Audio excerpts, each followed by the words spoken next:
On this episode, a legend stops by.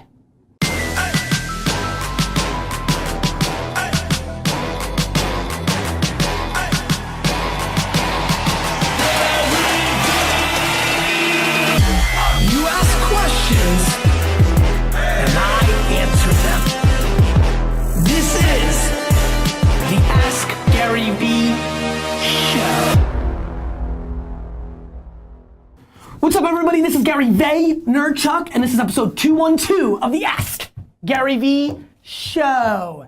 And as we can tell, we have a very, very, very special guest. I'm not sure how, for the four people that don't know who you are, you're gonna introduce yourself. For me, from afar, we're just getting to know each other, but from afar, music and political icon is where I put you, my friend. Wyclef, why don't you make a little say hello to the Vayner Nation before we get into India's questions. Vayner Nation, how you do? My name is Wyclef, representing 212. I used to do this in the cafeteria all day. Back in the days, I used to listen to NWA. You don't know me, man, I'm from the Fugees.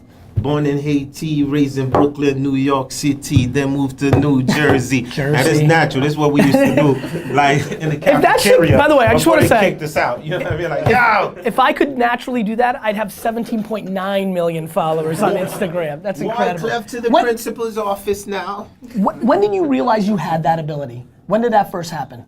Oh, just the ability of words? Yeah. Man, being in a small village coming from Haiti. When did you come to the US? 10 years old. 10 years old. Yeah. And I tell my daughter, like, it's funny, right? Because she gets everything. And I'll be like, yeah, your dad was in Haiti. And then she goes, here goes dad again with the story that he rode a donkey when he was there goes the same story. But it's true. I was born in Belarus, in the former Soviet Union. We came here, we were super poor. My daughter just had a birthday, and I looked at my wife and I said, she just got more presents on this birthday than I got in my life. Facts, man. I mean, that's just the way it is. Yeah, man. It's the way it is. India, can you flow? You want to rap battle Wyclef? India, flow. Let's flow. That's not something. That's not where you're going. Too embarrassing. All right, so why don't we start the show? Cool. And so I tweeted out to let people know you were coming. So there's some questions, business questions, music questions, I'm sure, other questions. Okay. Let's see where people went. India? First one from Omar. Omar asks, making connections is a huge part of the music industry. For somebody who is starting out, where do I start? Oh man, that's a good question. I think it's a little more easier for you, Omar, than it was for me. 100%. There's a thing called the fucking internet. Yeah, the internet is key. I mean, really, for me, we had to sit, the Fugees literally had to go through 7,000 A&Rs saying, this shit ain't gonna work. Like rappers playing guitars and women singing and rapping, no, that's too much.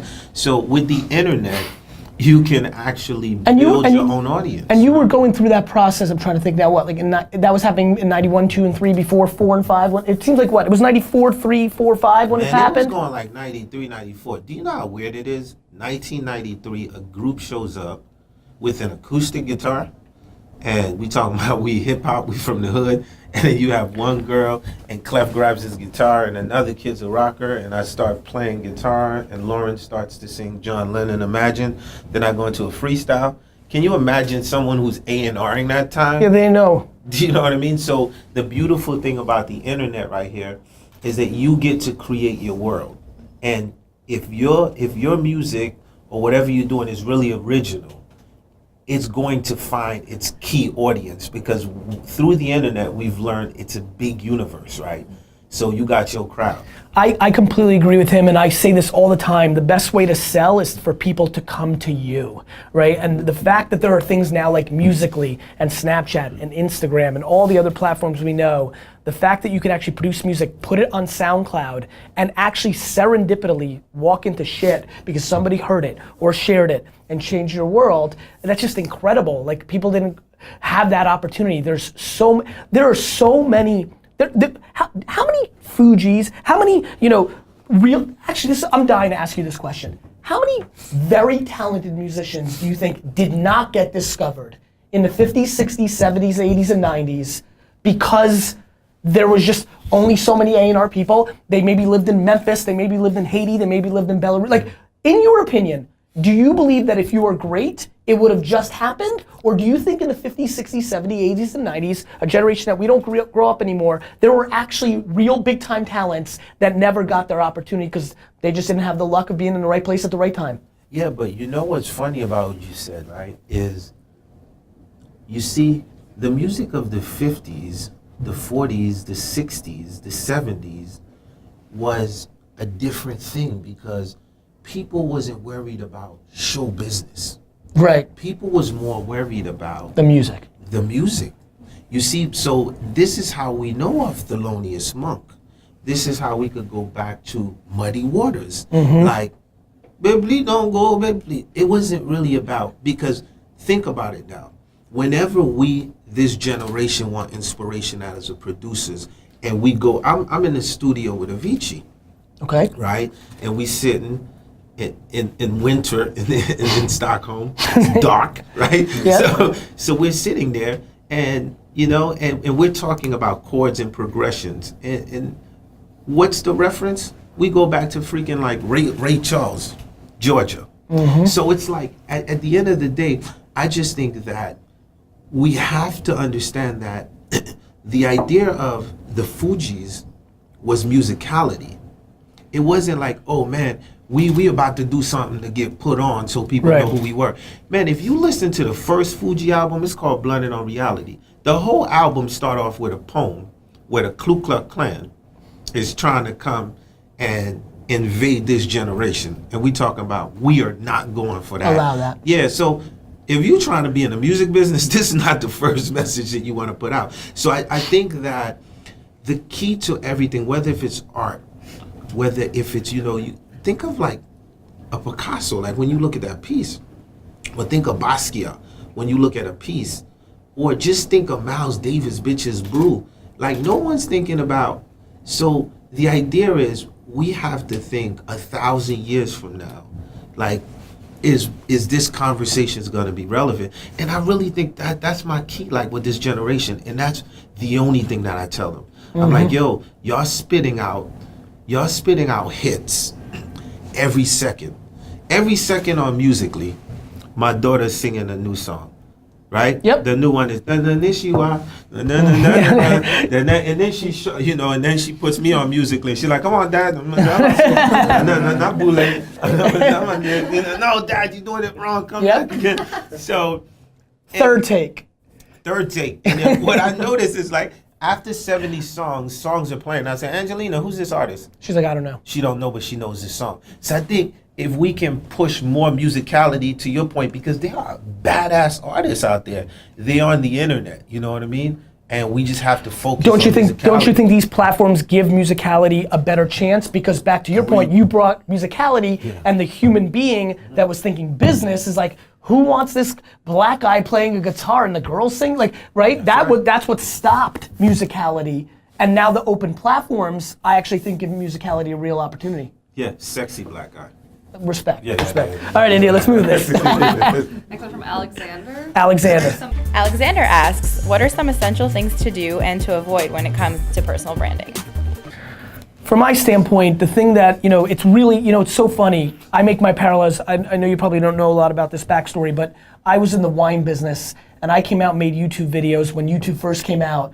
And I talked to people in Springfield, New Jersey, not far from East Orange. That's right. In Springfield, New Jersey, in my office, I made videos just like this, and I talked to people about wine. I told people wine tasted like whatchamacallit bars, or like when you open a racquetball case, stuff that nobody had ever done before. And there was no wine spectator or Food Network that was gonna put on this guy that compared wine to the Iron Sheik giving somebody a camel clutch. Nobody was gonna put me on. The internet put me on, and I think the personal brand thing is really no different than musicality, AKA originality, AKA actually having the chops. I think so many of you, and it's funny, you guys know, my crew knows, I compare entrepreneurship right now to rap and hip hop because it's a genre that is getting looked upon and all of a sudden it's fame and all this stuff. And you see a lot of fake entrepreneurs. That's the same thing as one hit wonder just following the melodies or the hooks that work and there's nothing there.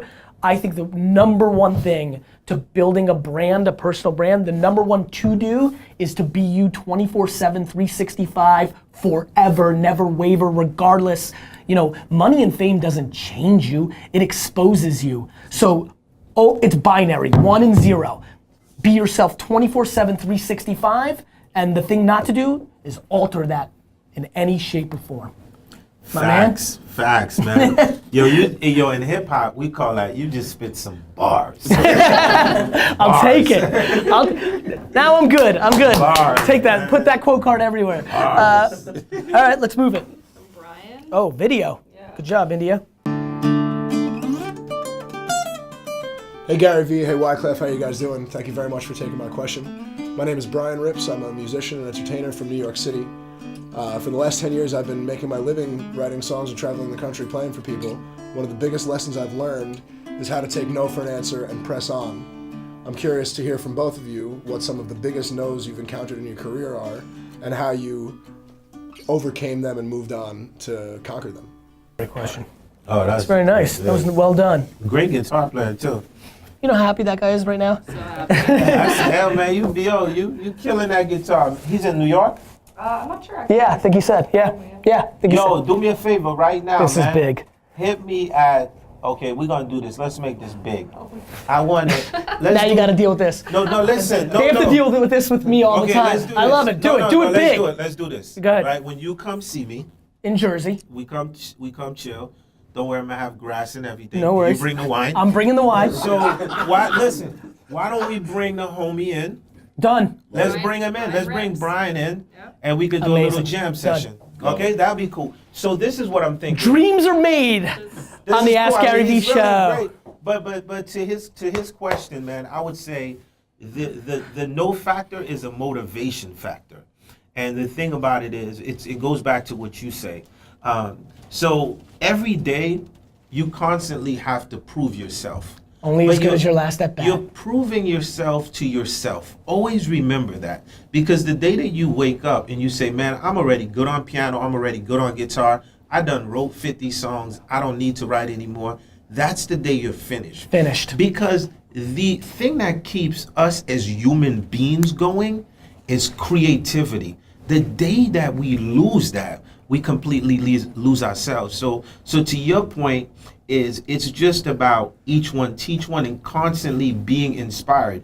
And whenever someone told me no, it was always a motivation for yes.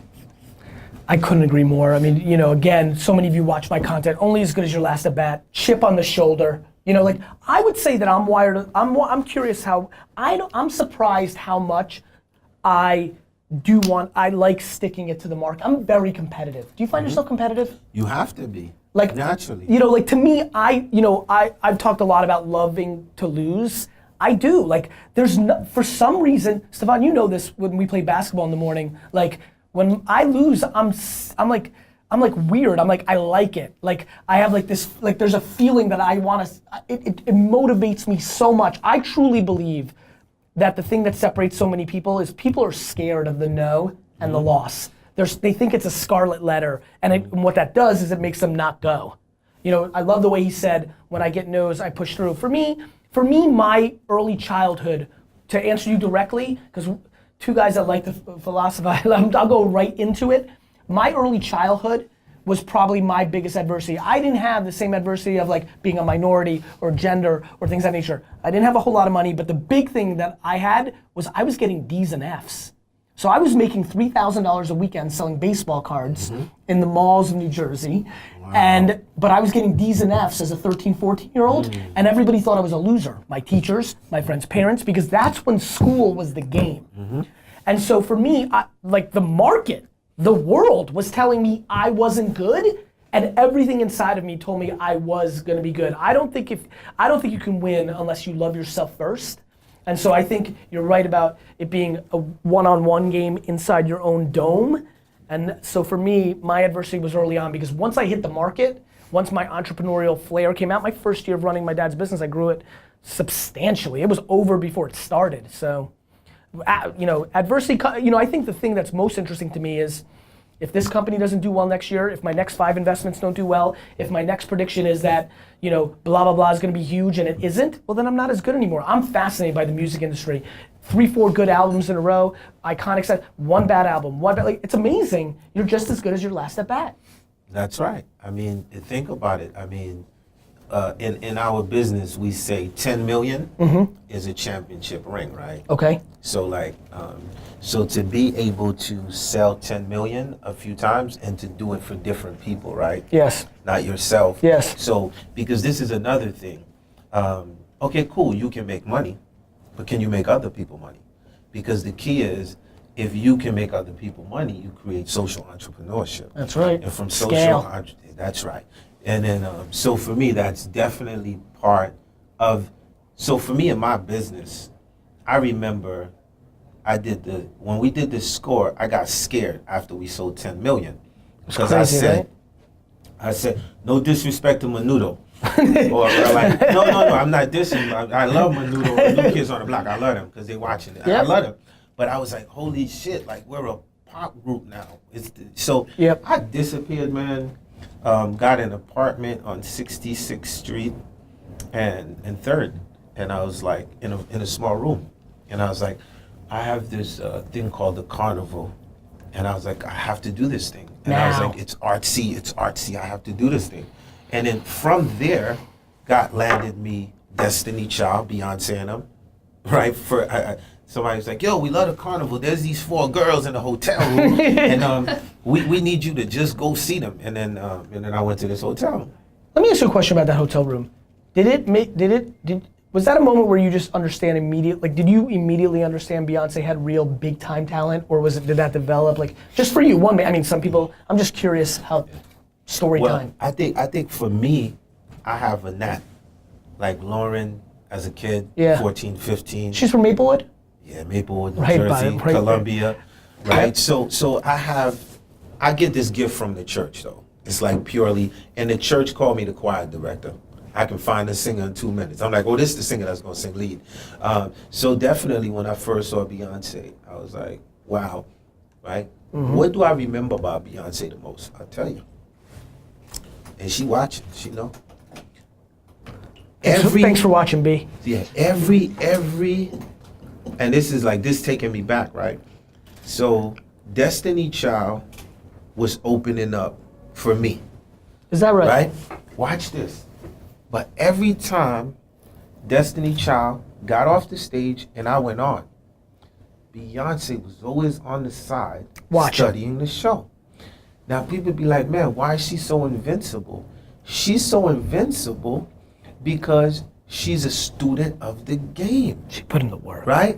So this is another thing when we talk about like, so for me, when I show up, it's not about what I'm doing. I want to know what you're doing. It's right? It's actually, what I do for a living is actually only predicated on watching what other people are doing to figure out what they're gonna do next. You know what, I'm gonna stick here and be selfish for a second because it's the thing I like the most. Just binary. One man's opinion, you're just one man. Yeah. Who was the most talented person you came across?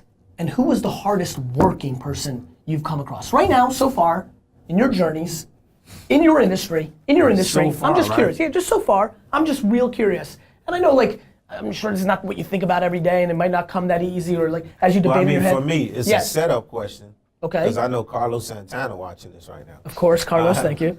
You know what I'm We have a lot of people You that set tweet. me up right now. So But I could, you know, it's just like, you know what I mean? Santana's like, you better say me. You put me on the spot. Okay. I know I'm putting you on the spot. cool, it's and, cool, and, but but, it's a but good I'm spot. curious. Is It's it a good? good spot. You don't have to answer, but I'm real No, damn but curious. And it's- actually, I really and want to know the everyone's gonna hard. respect I want the the answer. hard work one, to be honest. Everyone's going to respect Okay. this answer. Go ahead.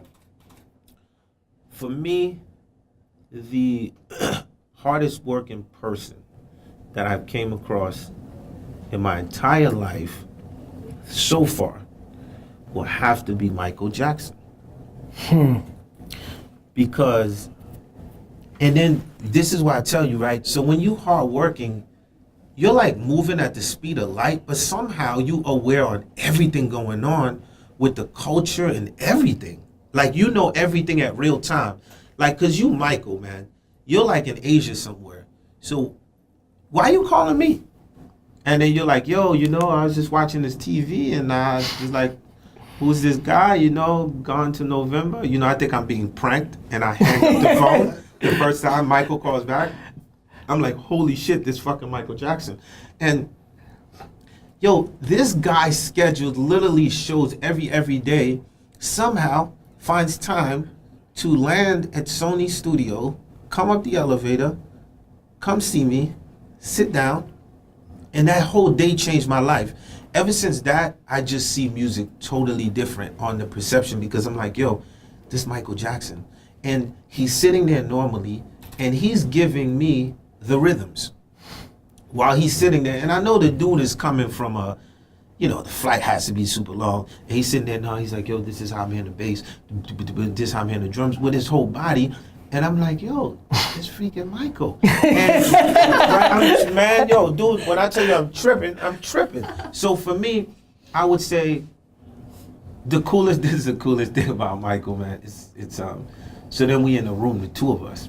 And then he's like, man, you know, your style reminds me of, you know, when we was younger, they took us to Jamaica. There was a guy who used to smoke a lot of weed. Bob Marley? He was like, no. It's another. I said, oh, Peter Tosh. He said, yeah. That's unbelievable. So for me, you know, that was that to me Was huge. It was huge, and then I was amazed by this short time that I spent with Whitney Houston. Yes. She was insanely incredible, Jersey crew, and man, Whitney's work ethics was crazy. And I guess I was lucky because when Clive Davis calls you and he's like, yo man, I need a song for Whitney Houston, you know, you start trembling, right? And then Whitney shows up, I'm like, I know Whitney, I know your schedule and what you're going through, show up on 24/7, ready to work. Insane, like it's the first record they're being recorded. So when you, and then you pinching yourself, you're like, no, that's really Whitney, the bodyguard this time. And then she's showing up as if this is the first record she's about to record for her Because life. money and success doesn't change you, Yeah. it exposes you. Facts. It's just so real. India? Bars. The last question was, who do you think is the greatest hustler in the music industry? Get out of town. I'm serious. See, I felt it. Yeah, you knew. You just knew. Were you just laughing? Were you like, this is so weird? I was just like, this is great. It's just the flow, obviously. The makes flow, so the much bars. sense. Yeah, the bars. Wyclef, what excites you about how old is your daughter? My daughter is 11. And what is she about? So musically, she's all about it. She's about everything tech related. She lives in that As far phone. as like the audio, yeah, she lives in the phone. And what kind of music So does she like? anything, she's eclectic. She's like Clef's daughter. But anything that is relevant, Yep. she puts me up on it. Whether if it's like from a DJ Snake remix, this is insane, to the musically, and this is how it has to be adjusted. Yep. To dad. I don't know, man. You have to challenge Jason Derulo to a dance competition. You know what I mean? So she's so in tune. And what about for you? What about for you? What comes most natural? Any of them? Twitter, Facebook, Snapchat, Instagram? Yeah. Well, what's funny is to every social media, it goes with your certain likeness, right? So for me, the one that naturally goes with me is the one that can be instant at real time. And that would be Facebook mention. The live. The live. You love that. Yeah, I love that because what happens is, Sometimes you'll just go on. yeah, it gives the fan real time. I'm all about, because sometimes you catching a vibe and you want to give the fan that exposure that they can only catch that lightning at that second. Yep. So for me, I guess like for DJ Khalid, it's Snapchat. Yep. So my version of Snapchat for me is like Facebook mention. I love it. You know? Yep, I love it. India, good show. Thanks. Wyclef, I really appreciate Yo, it. so I enjoyed this. I'll see you at the studio. 100%. Bars. What kind of wine do you drink? Are you into it yet? Am I going to educate you? Well, of course. I mean, you could never stop learning. You know what I mean? So I look Best. forward. I love this guy. No, He's no, right. no. He's right. I look forward to being educated. You know Okay. what I mean? But shout out to my Russian Jewish friends, and when you're coming, let me know, because I have a few wine boys Okay. that are gonna show up with some things they brought back from the cave. Okay, I love it. And we gonna need your opinion on some stuff. All right, Wyclef, every time we have a guest, they get to ask the Vayner Nation the question of the day. Any question you want, we'll get hundreds of questions on Facebook and YouTube answered for you. It could be anything about music. It could be what you're thinking about. It could be absolutely anything. All right. My question to the Vayner audience. An election's coming up. Oh, going big. And Bernie started a movement. And clearly, Bernie's not going to be the candidate. But Bernie's movement have become so strong that it becomes part of America Youth Moving Forward movement. So my question for you is, how would the candidate that you choose, that you're going to continue with the idea of free education, the different things that Bernie is talking about, are you still going to be part of activating your communities, meaning your mayors, your congressmen, your statesmen, on this movement that have started? And who are you basically going to be voting for, and why? Wyclef wants a bloodbath in the comments section. I love it. That's right, baby. I Let's appreciate go it, for man. You keep asking questions, we'll keep answering them. What's up, guys? Hope you enjoyed the show. Please, do I get to link it up anywhere? Is it like in here, or is it down below? Is it in print, or is it in my video? No, it'll be down to your left. It's here, down to my left? Like right here, there's a button for them to subscribe to my YouTube video? The little bug, Yeah, it's that little buggy thing? That's right, guys. Click this. That's right, use that.